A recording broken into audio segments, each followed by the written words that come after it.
Thanks, everyone, for joining us today. I'm really pleased to have the opportunity to share the work that we've been doing on embedding sustainability into organizational culture.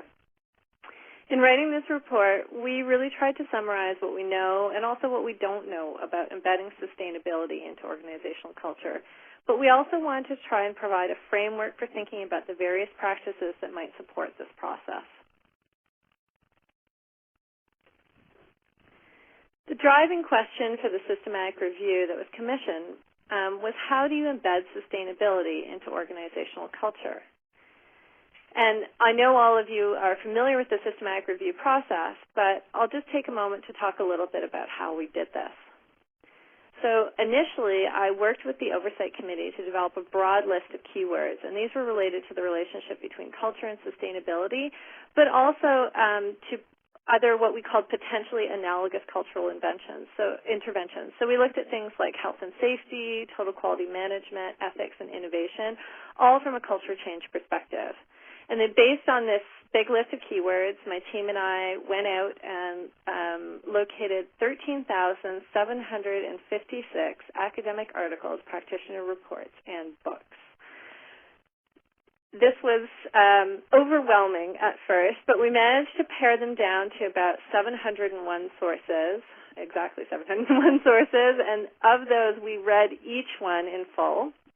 And then we again narrowed those down, identifying the best 179 sources. We took those and we reread them again and analyzed each of them in detail. So to do that, we went through each source line by line and asked ourselves, what are they doing? What are they trying to accomplish? How are they going about it? And where possible, we asked ourselves with what degree of effectiveness. And so from each source, we identified a range of different practices for embedding sustainability into organizational culture. And we took them and grouped all of those practices into 59 main practices, and then also tried to weigh the evidence on the effectiveness of each one. So finally, we developed a framework that puts them all together, and that's what I'm going to present in broad terms today.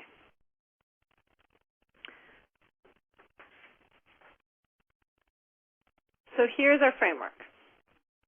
It consists of 4 quadrants and 20 categories, and the more detailed version also depicts 59 different practices that fall within these categories.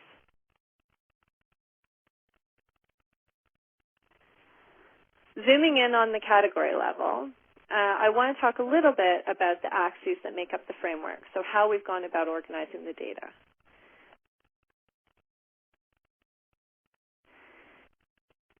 One of the first things that we noticed when we were going through and reading all of these different materials is that organizations face tensions between ensuring that they meet existing sustainability commitments, and that means doing what they said they were going to do, and this is what I call fulfillment up at the top, and making way for the changes that are going to help them improve their sustainability performance in the long run, and this is what I call innovation down on the bottom.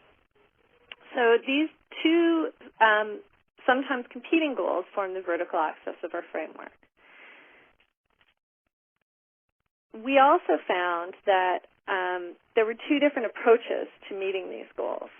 So on the left, we found that organizations made use of informal practices where they were trying to influence values and behaviors.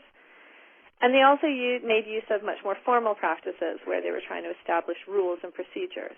And so these 2 different approaches then ended up forming the horizontal axis of our framework. So the 4 resulting quadrants that you see depicted here are different types of practices that can be employed to embed sustainability into organizational culture. And so the idea is that there are 4 different ways that you can go about this.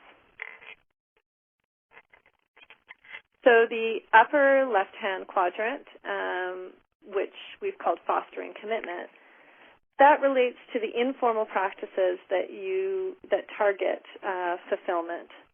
And so these are practices that are aimed at supporting the goal of delivering on your existing sustainability commitments, and doing so in an informal way.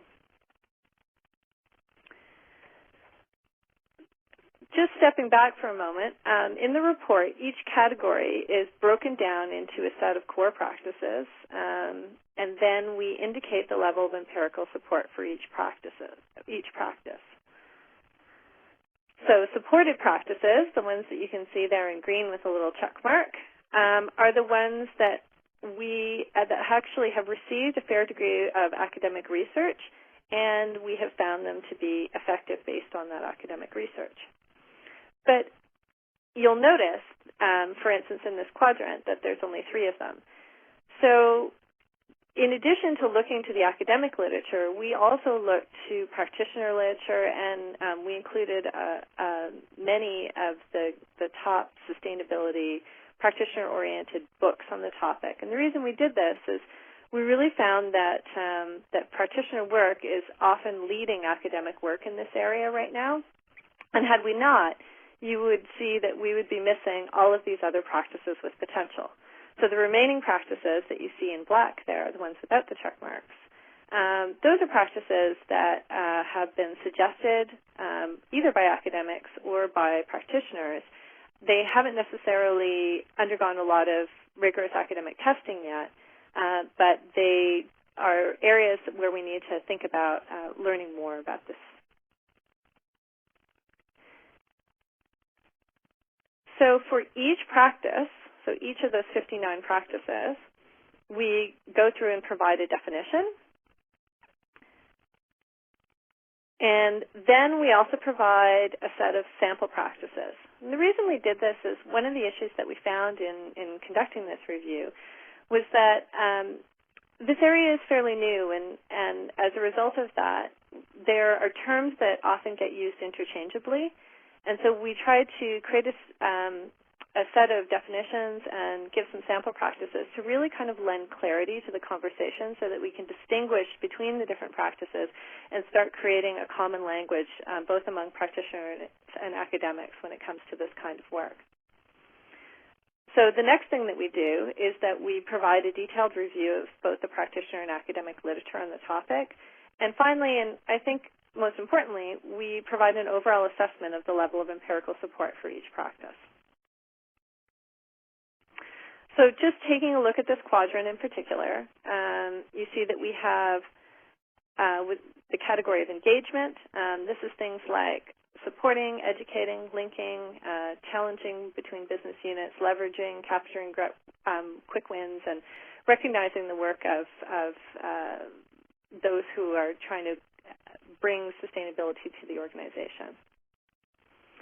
We have another category called signaling. This is about senior leadership walking the walk and talking the talk and modeling. It's about allocating resources, things like committing publicly, self-regulating, accommodating work-life balance, and investing in the community. We also have a whole category that talks about communication. We have another that talks about managing talent, so recruiting, allocating, and promoting people. And we have a category that talks about reinforcing the value of repeating and following up. As we move over to the next category on the fulfillment side, over on the upper right-hand quadrant, we are talking about clarifying expectations. And so here we're looking at taking the informal activities that you've been doing and trying to codify them or make them more explicit in the form of procedures and policies. So the first 3 categories here talk about codifying, integrating, and assigning. So these take informal elements of sustainability and they make them more formal by integrating them into the organization's strategies and processes. 2 other categories in this quadrant are training and incenting. And then the last 2 categories of practices, assessing and verifying and auditing, concentrate on determining where you are, measuring, tracking, and reporting on the organization's progress, as well as checking to ensure that you're on track. As we move down in the framework into the innovation space, we'll start on the informal side, where we talk about building momentum for change. So these are practices that try and develop the new ideas and new practices needed to bring your organization closer to its long-term sustainability goals.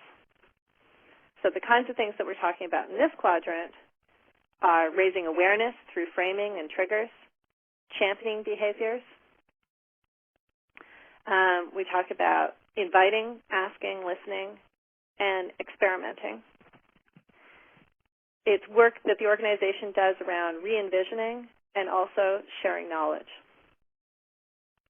Our last quadrant contains the formal practices directed at innovation. We've called this quadrant Instilling Capacity for Change. The two categories of practices in this quadrant, learning and developing, try to provide a foundation for future sustainability initiatives by developing formal support for mechanisms for change. So the idea in this quadrant is that the organization is actively scanning and benchmarking and piloting, reflecting on what it's doing, and it's going through a process of developing new business processes and systems and new products and services to lead it into a future more sustainable existence. So that's a very quick look at the portfolio, but I think I'd like to step back for a moment and talk about the idea that we see it as a portfolio of practices. In looking at the experience of other change initiatives, we found that embedding is often best accomplished by using a range of practices simultaneously. So what we would like to suggest here is that you try and draw on a subset of practices from all four quadrants simultaneously. Clearly, you're not going to be able to spend time doing all 59 things all the time, but what we're suggesting is that you want to have a balance between the different quadrants, and so you would think about choosing a subset of practices from each of the four quadrants.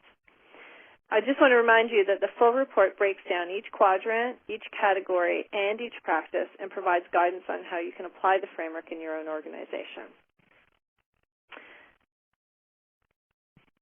So let me just give you a sense of how you might use the framework in your own work. There are two main ways. You could use it to conduct a baseline or gap assessment of your overall efforts to embed sustainability, or we think you can use it to plan the implementation of a particular program. So I'll give you a quick example of each. So starting with the baseline or gap assessment, what you could do is you could go around the wheel and you could put check marks beside the things that you're currently doing and circle the practices that you aren't. And then you could step back and take a look at the full framework and ask yourself, which ones do we use the most? Which ones are we using less frequently? Do you tend to employ practices in one quadrant much more than you do in others? Not sure why this slide's in here, but we'll just move on. So the idea is that you would take a look and you'd say, yep, we've got quite a few practices going on in this quadrant. We've got quite a few practices going on the upper right. We're doing well in the formal innovation quadrant, but gee, we don't seem to be doing a lot when it comes to informal practices related to innovation. And so the idea would be that you would take a look at what practices are in there and start thinking about what it is that you could do as an organization more in that space. So you can also use the framework as a planning tool. So if you have a particular initiative that you were trying to implement, you could take a look at the framework, and from that you could choose a subset of practices and say, these are the ones that I'm going to focus on now. And we would suggest that you try and select, from each quadrant, you try and select some practices that have already received some empirical support.